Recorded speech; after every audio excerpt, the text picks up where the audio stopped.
Hello, you are watching Shalom World News. I'm Rudy McLennan coming to you from Glasgow, Scotland. Here are the latest headlines from around the world. The United Nations Office for the Coordination of Humanitarian Affairs is making an urgent appeal to donors to raise over $70 million to meet the needs of 250,000 Libyans affected by floods.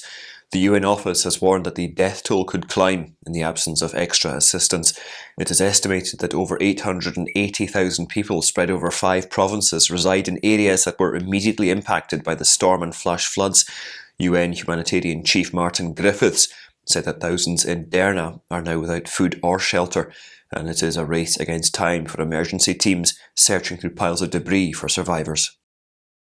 1 year after the nationwide protest that followed the custodial death of 22-year-old Mahsa Amini in Iran, the harassment of women and girls by the authorities is on the rise. Amini died on the 16th of September last year in police custody after she was arrested for improperly wearing the hijab. It was alleged that she succumbed to a heart attack. However, her family denied she had any heart issues and alleged she was tortured to death. An independent United Nations investigative body said a government probe into the death fell short of international standards due to a lack of transparency. The team added that it is currently looking into claims that the state used excessive amounts of force in response to the protests, made arbitrary arrests, conducted unfair trials, carried out extrajudicial killings, and harassed victims' families. The independent international fact-finding mission on Iran stated that Iranian authorities punish those exercising their fundamental rights, including freedom of religion, freedom of expression, and peaceful assembly. Pope Francis is set to speak via remote link at the 2023 Clinton Global Initiative in New York on the 18th of September. It will be attended by the patrons of the Bambino Gesù Hospital. The pontiff is expected to address global issues such as climate change, the refugee crisis, the welfare of children, and the mission and projects of the hospital. A news release said the Bambino Gesù Hospital treats hundreds of children from all over the world, many of whom have very serious medical illnesses, without charging them anything. Over 2,000 Ukrainian patients who were forced to flee their country to escape war have been treated and hosted along with their families over the last 18 months. Former US President Bill Clinton will kick off the meeting, which will also be attended by former UK Prime Minister Tony Blair and other international dignitaries. Pope Francis received King Philippe and Queen Matilda of Belgium on Thursday at the Vatican. After their audience with the Pope, the monarchs met with Archbishop Paul Richard Gallagher, Secretary for Relations with States and International Organisations, in the Secretariat of State's office. A statement from the Vatican Press Office said that satisfaction was expressed at the good relations between the Holy See and Belgium, highlighting the role of the Christian faith and the Catholic Church. In the American state of Maryland, parents and teachers are at loggerheads over sexually explicit materials in school libraries. More than 50 books have been removed from the Carroll County Public Schools libraries after concerned parents sought their removal. Now the Carroll County School Board is going to review the material and decide on the next course of action. The school district has a policy allowing the school board to review certain books if the parents raise an objection to their presence. Carroll County Chapter Chair for Mums for Liberty, Kit Hart, said that each book identified by them contained explicit descriptions of the sexual act. The books comprised graphic novels, erotica, and adult novels.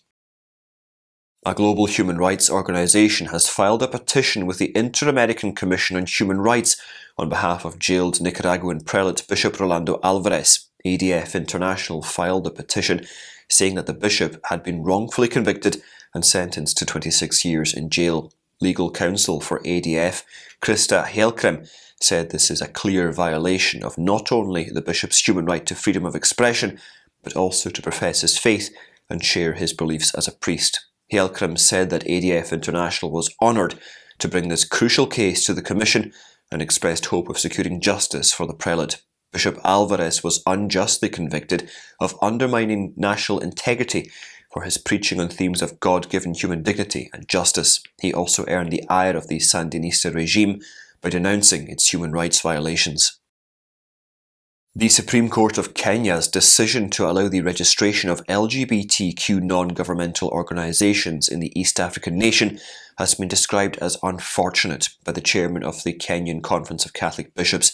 Archbishop Martin Kivuva Musonde of Kenya's Archdiocese of Mombasa said the LGBTQ agenda is being promoted in the country by ill-motivated people, and he went on to question why such ideologies are being permitted in the country.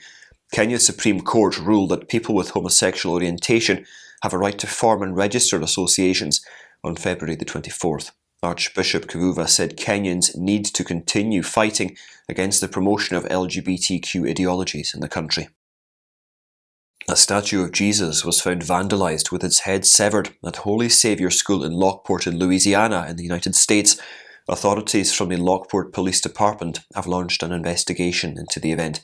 According to their preliminary findings, the act of vandalism took place during the night hours of September the 12th and September the 13th. Meanwhile, the second 9-day annual Novena campaign organised by the advocacy organisation Catholic Vote to mobilise the faithful to pray to St. Michael for the protection of churches and Catholics across the country will begin on September the 19th. According to the group, more than 350 Catholic churches in the US have faced attacks since May in 2020. The organisation's website said the second annual Novena, leading up to the Feast of the Archangels on September the 29th, will once again bring Catholics across the country together in prayer. A federal court in the United States will decide whether to resuscitate a lawsuit filed by two parents against a Massachusetts school district policy.